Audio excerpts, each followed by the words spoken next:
कभी सोचा है? जैसे आईफोन वाले आते हैं, आईफोन वाले की मेरा साला मुझसे बोला कि नहीं जीजा जी इसमें लाइव फोटोग्राफ होती है, चलते हुए दिखाती है।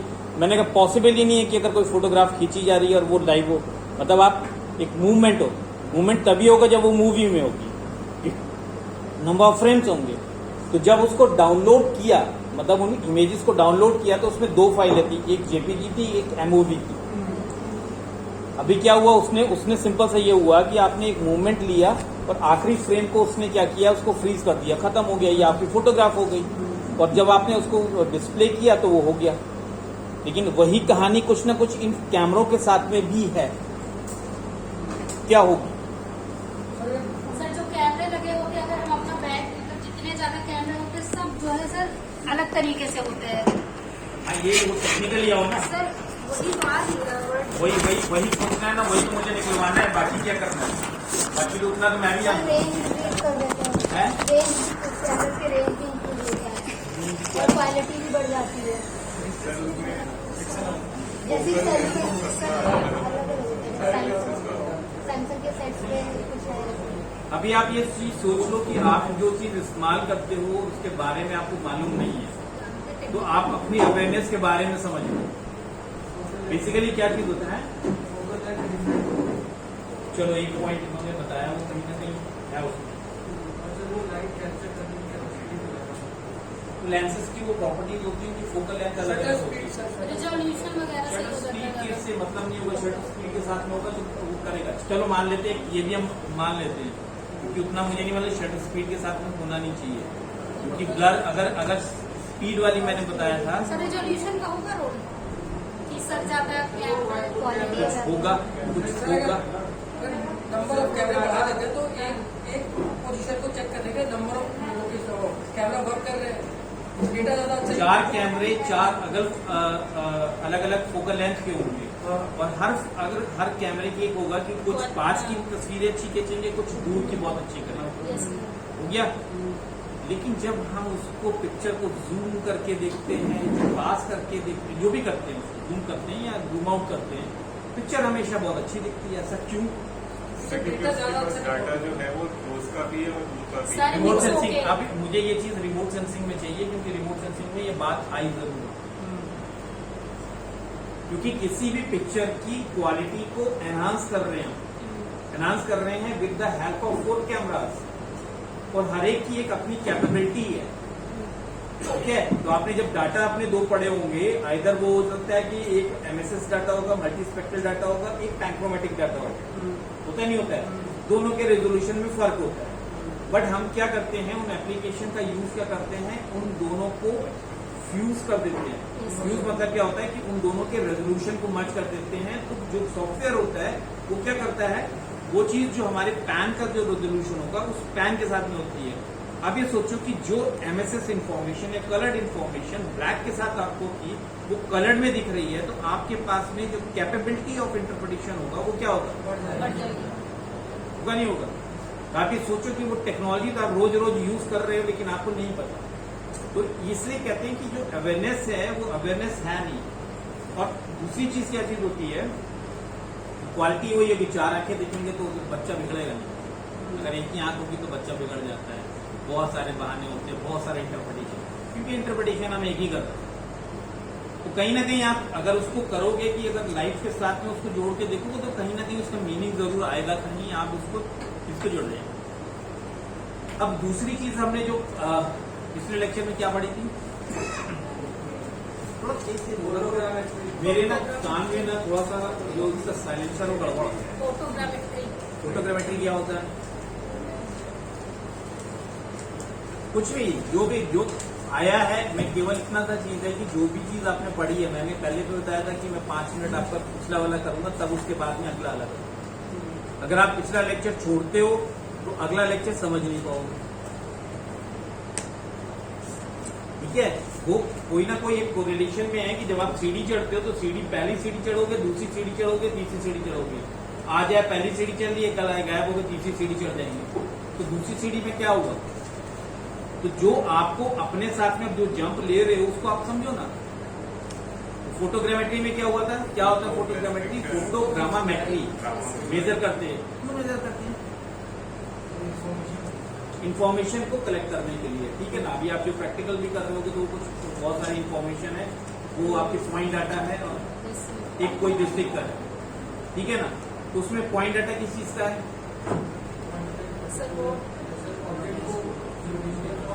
इंडिविजुअल कोई ऑब्जेक्ट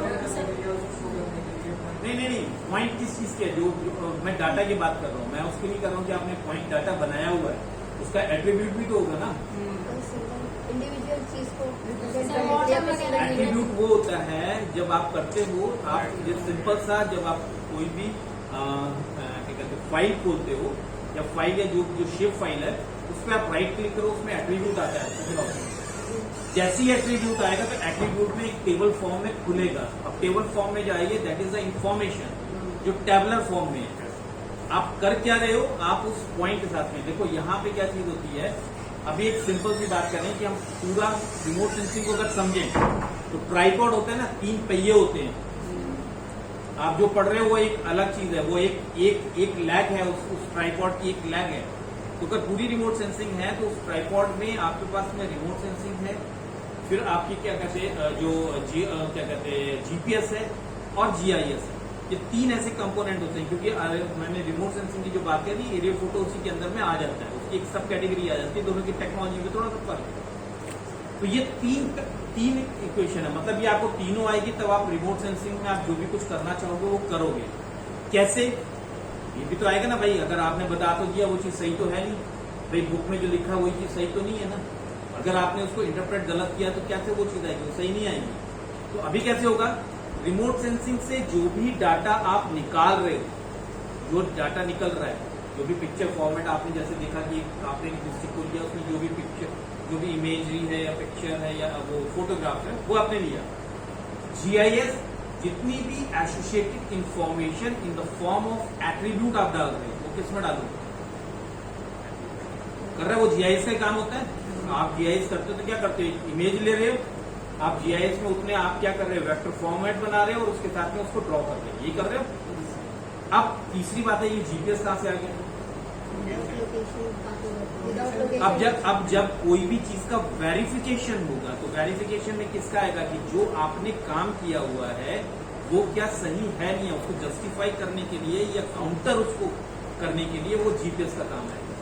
तो ये तीनों चीजें जब तक इकट्ठी नहीं होंगी तब तक कि पूरा आपका रिमोट सेंसिंग या जो मिशन है वो पूरा नहीं होगा। कभी आप ये सोचे कि चलो मैं जीपीएस पढ़ के चला जाऊंगा, मैं बहुत कुछ हो जाऊंगा, वो हो जाएगा। क्योंकि मैं इसलिए बता रहा हूँ कि शायद हो सकता है कि कल आप मेरे ही बगल में खड़े होकर मेरे साथ काम करो, वो अलग बात होगी। बट सिंपल रियल फोटोग्राफ हम बहुत सारे तरीकों से खींच सकते हैं। आपने वहां पे देखा कि जब शुरुआत करी तो हमने एक टेरेस्ट्रियल फोटोग्राफी की, टेरेस्ट्रियल फोटोग्रामेट्री की बात करी कि हमने एक एरियल फोटोग्राफ लिया और एक किसी भी एक हाई रेज बिल्डिंग से खींच लिया और आपने इंफॉर्मेशन को निकाल लिया, ठीक है, उसको छोड़ दो। ये सब चीजें जब क्लास में हो, इन सब चीजों को छोड़ दो, ये सब बकवास चीजें होती हैं। केवल समझना इंपॉर्टेंट होता है, इसको अगर आप ले भी लो या कहीं छाप भी दो उससे कोई फर्क नहीं पड़ता। बेसिकली उस चीज को समझना है, ठीक है ना। ये सब चीजें एंड ऑफ द डे जब खत्म हो जाएगा, मैं आपको सब कुछ दे दूंगा जितने पीपीटी बनाए, ठीक है ना। तो या तो पीपीटी मुझे कोई वो नहीं होगा, मैं फिर पढ़ाऊंगा तो मैं फिर चेंज कर दूंगा इसको, मेरे साथ वो नहीं है, ठीक है ना। मैं जब भी कोई चीज दूंगा नोट्स ऐसे कि आपको वो समझ में आइए। पीपीटी में कभी भी कोई भी इंफॉर्मेशन पूरी नहीं होती है, वो एक स्केलेटन होता है, उसमें खाली चीज समझने वाली बात होती है, बाकी पिक्टोरियल भी होता है, उसके हिसाब से आप समझ सकते हैं। तो यहाँ पे ये चीज हो गया कि अगर कोई भी फोटोग्राफ है वो कैप्चर जो की गई है, मेरे को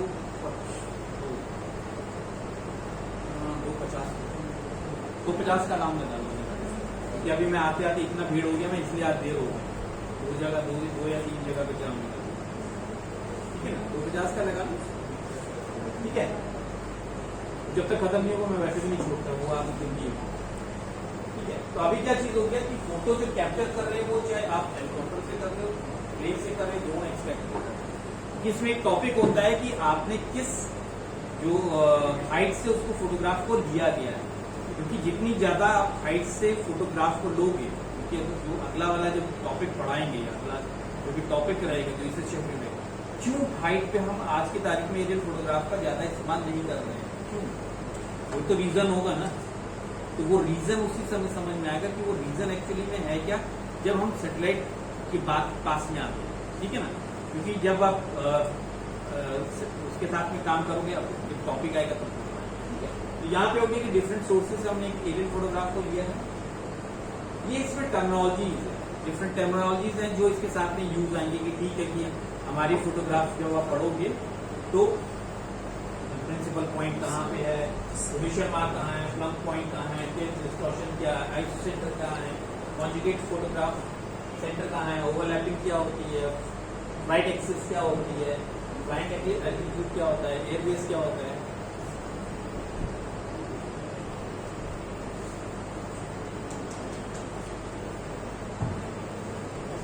ठीक है।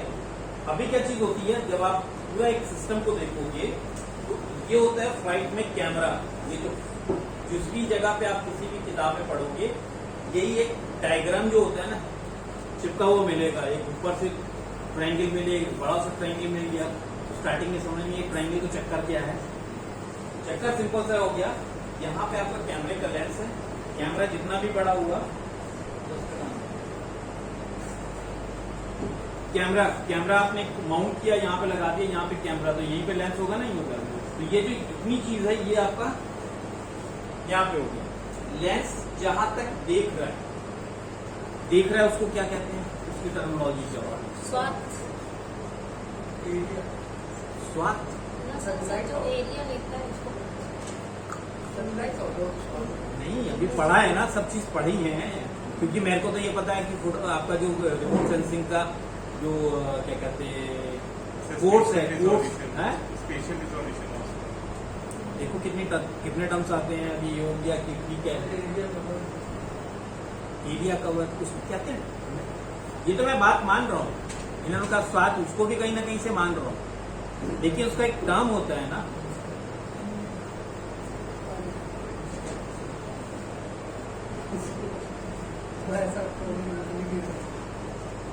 देखो आप एक छोटे छोटे टर्म्स, इसलिए मैं कह रहा हूँ कि वो टर्म्स ही नहीं पता है। वो टर्म्स अगर नहीं पता होंगे तो फिर आगे आप उसके लिए बात टेक्निकल किस तरीके से करोगे। Sir FOV field of view और IFOV क्या होता है? Instant field of view.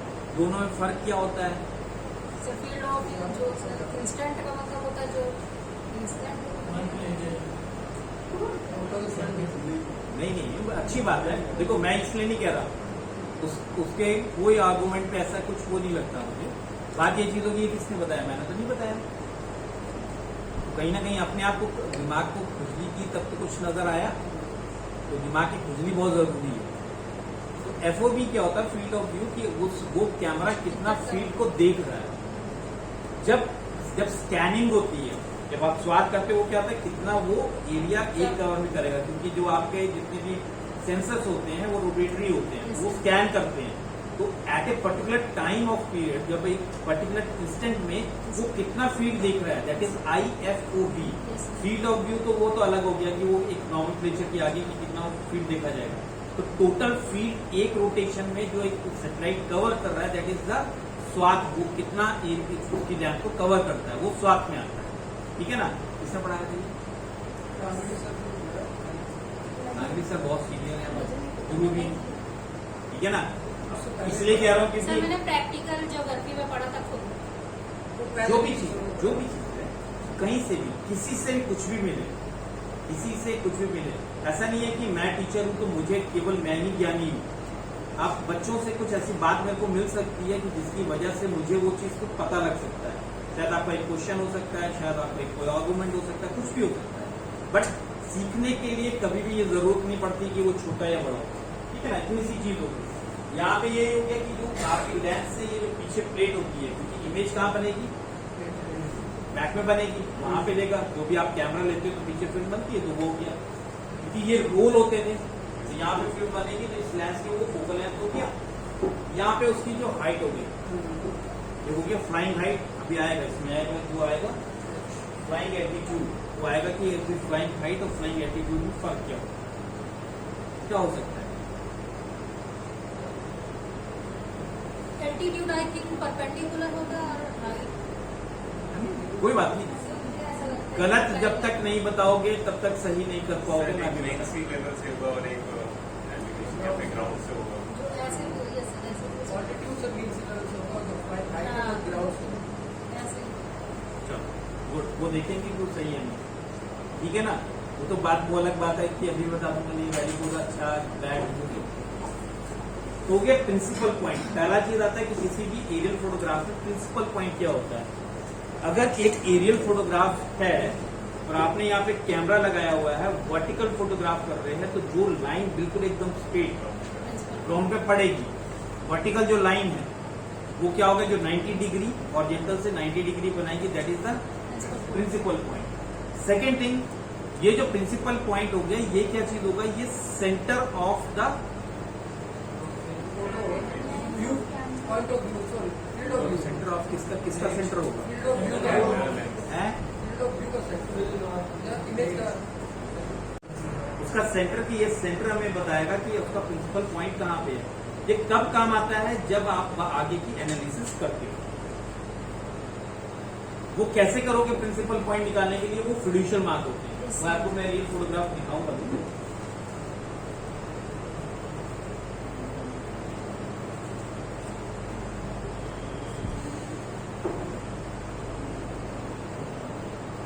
ठीक है, इसमें फिड्यूशियल मार्क दिख रहे हैं। यस कहाँ है? कॉर्नर पे होते हैं। कॉर्नर पे होता है। बीच में कॉर्नर पे होता है। सर ये बीच में जो तीन है ये हो गए। अभी क्या करेंगे, इसका परपेंडिकुलर इसके साथ, इसका परपेंडिकुलर इसके साथ, ये हो गया सेंटर। ठीक है ना। सेंटर को भी निकालने का कोई ना कोई तो मीनिंग होगा, क्यों होगा?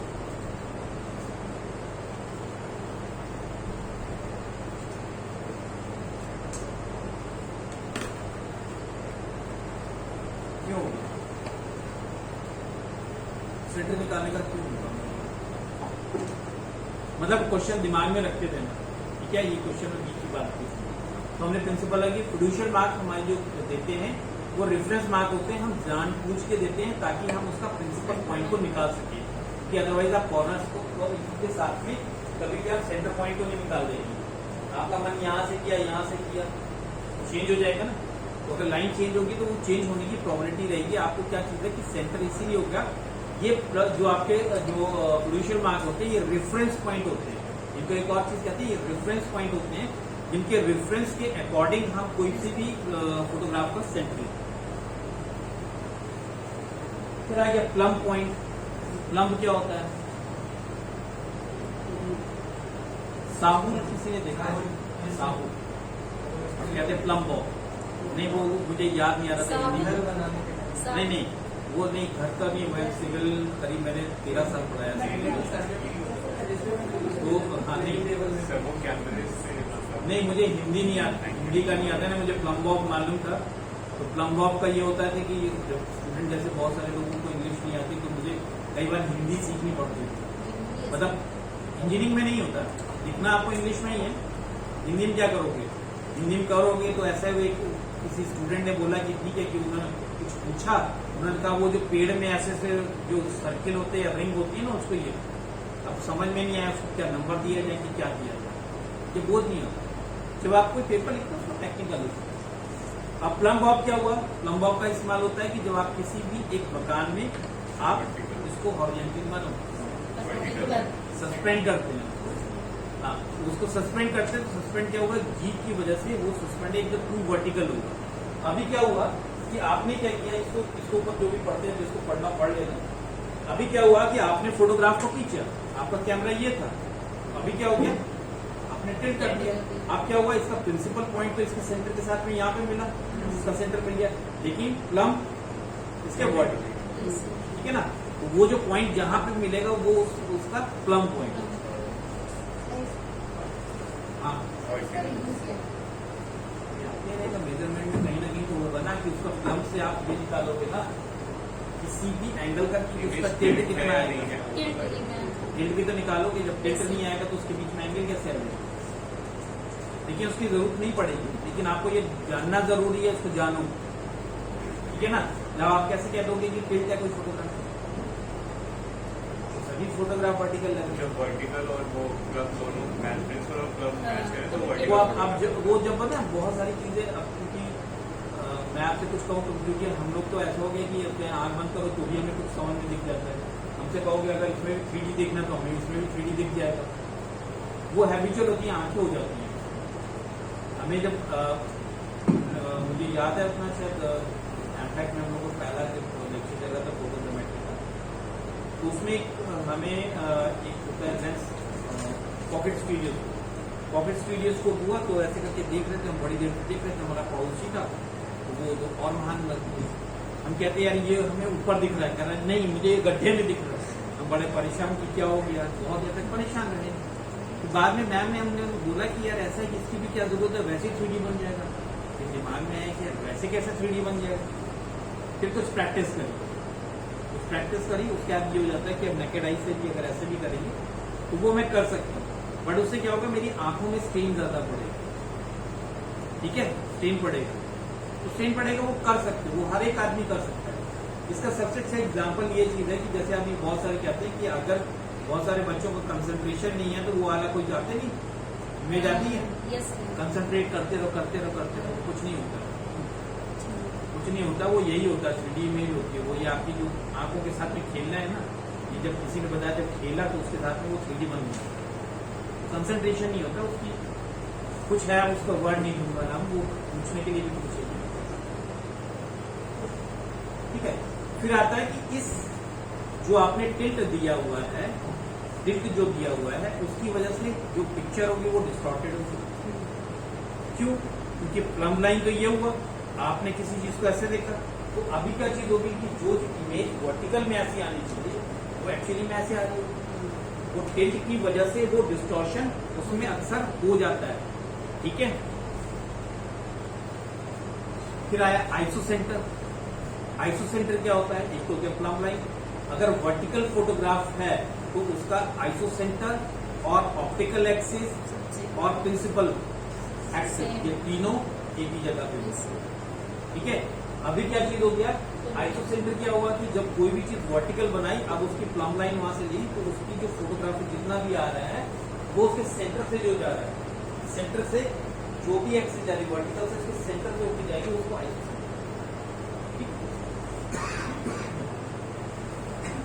फिर कॉन्जुगेट फोटो सेंटर, ये क्या होता है?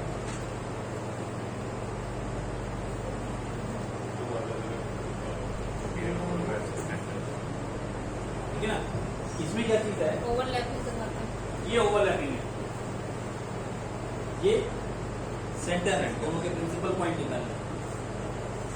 इसका एग्जाम्पल बाद में दिखाएंगे, इसकी फोटोग्राफ करते हैं। ठीक है ना, ये क्यों करते हैं, ये जितनी चीजें निकलनी है वो क्यों कर रहे हैं भाई। आप तो ऐसा नहीं है कि अगर लखनऊ की अगर एरियल फोटोग्राफ करो तो एक ही एरियल फोटोग्राफ जाके लखनऊ की एक ही बार में ले लो, पॉसिबल है? फिर क्या करते हो? अलग अलग लेके उसको ओवरलैपिंग से मजाक करेंगे। ठीक है, तो ओवरलैपिंग जब आप करोगे तो ओवरलैपिंग के भी रूल होते हैं। Yes, sir. क्या होते हैं? सर उसको I think sir left side से सर करवाते हैं 62% जो है। देखो the forward overlap, Yes, sir. Longitudinal overlap, कौन सा लॉन्गिट्यूडनल होता है कौन सा फॉरवर्ड होता है? ओवरलैपिंग करवाते हैं सर, अगर इधर से ऐड करते हैं कुछ फोटो नीचे से ऐड करते हैं क्यों करवाते हैं? सर। एग्जैक्टली जैसे हमने किसी एरिया का फोटो लिया है, अलग अलग हमने फोटो लिया, तो जैसे अगर हम किसी से फ्लाइट प्लानिंग information- के बारे में पढ़ा था। सर किसके? फ्लाइट प्लानिंग बहुत जरूरी है, नहीं तो ऐसी फोटोग्राफ एक यहाँ किसी एक वहाँ पे किसी की पता ही नहीं लगा कहाँ गए बीच पर। तो कॉन्जुगेट वो हो गया कि दो लगातार फोटोग्राफ के आपके जो पॉइंट्स होंगे, जिनपे वो प्रिंसिपल पॉइंट होंगे, वो कहाँ पे होंगे। ठीक है ना, कभी कभी क्या चीज होता है कि जब हम किसी भी एरियल फोटोग्राफ में लेते हैं तो उसकी पॉसिबिलिटी दो तो सेंटर वही थे, इसके अलावा थर्ड का भी इसी में सेंटर पड़ सकता है। वो डिपेंड कर क्या करता है कि आपकी जो ओवरलैपिंग हो रही है वो कितने परसेंट हो रही है। Yes, sir. अब उसका सिंपल सा ये चीज हो गया कि ये जो पॉइंट आपको दिख रहा है दैट इज 50% इधर है 50% इधर है, होता नहीं हो गया। अब ये जो 50% है, अब इसकी ओवरलैपिंग कितनी है?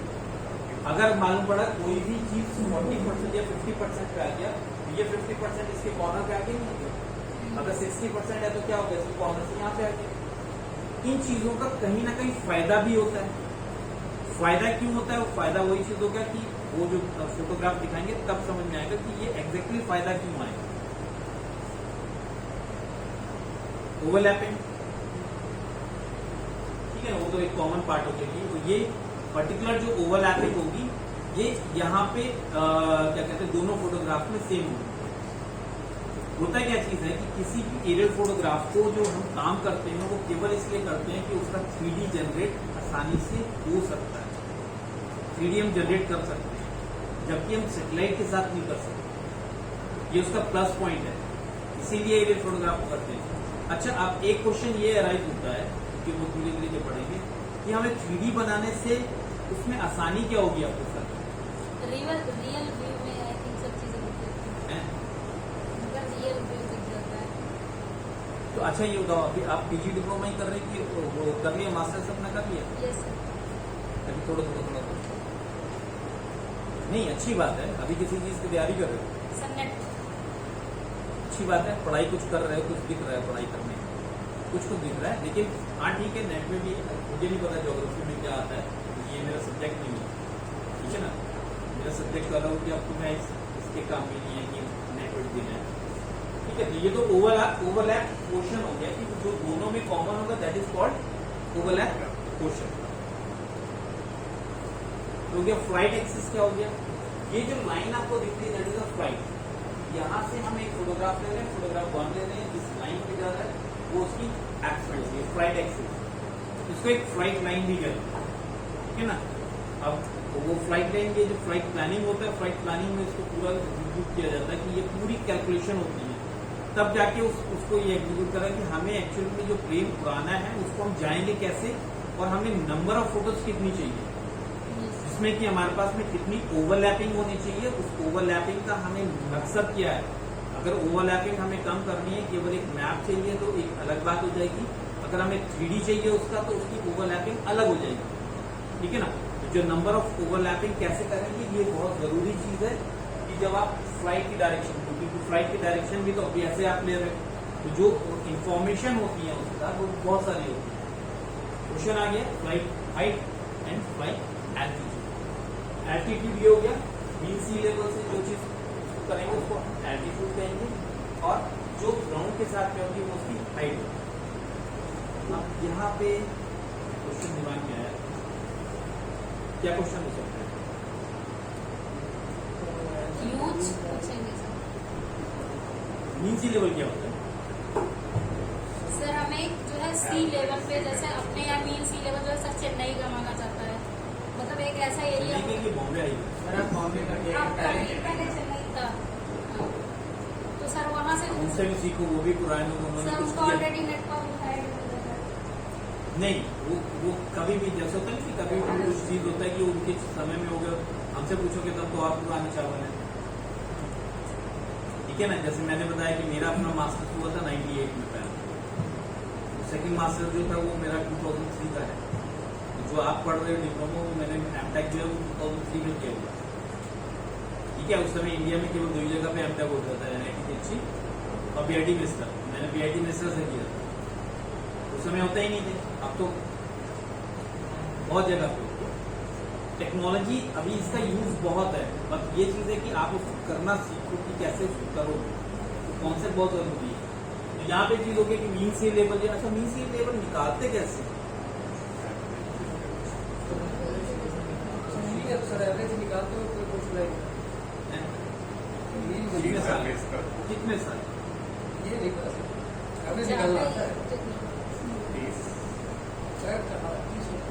नहीं, अब ये कि नेट में समझ लेना, ये नेट में नेट में इतना नहीं डीप आता क्यों है। नहीं आएगा बेटा, उसको वो ना समझो। ये मैं बहुत बेसिक सा क्वेश्चन पूछ रहा हूँ, क्योंकि मेरी एक 8th क्लास की बेटी ने पापा ये मीन से क्या चीज होती है, क्योंकि ज्योग्राफी कभी कभी मैं पढ़ा देता हूँ, तो मैंने कहा मुझसे मत पढ़ा करो क्योंकि तुम्हारी समझ में नहीं आएगी, छोटे बच्चों को मैं नहीं पढ़ा सकता, ठीक है। मीन से लेवल क्या हो गया?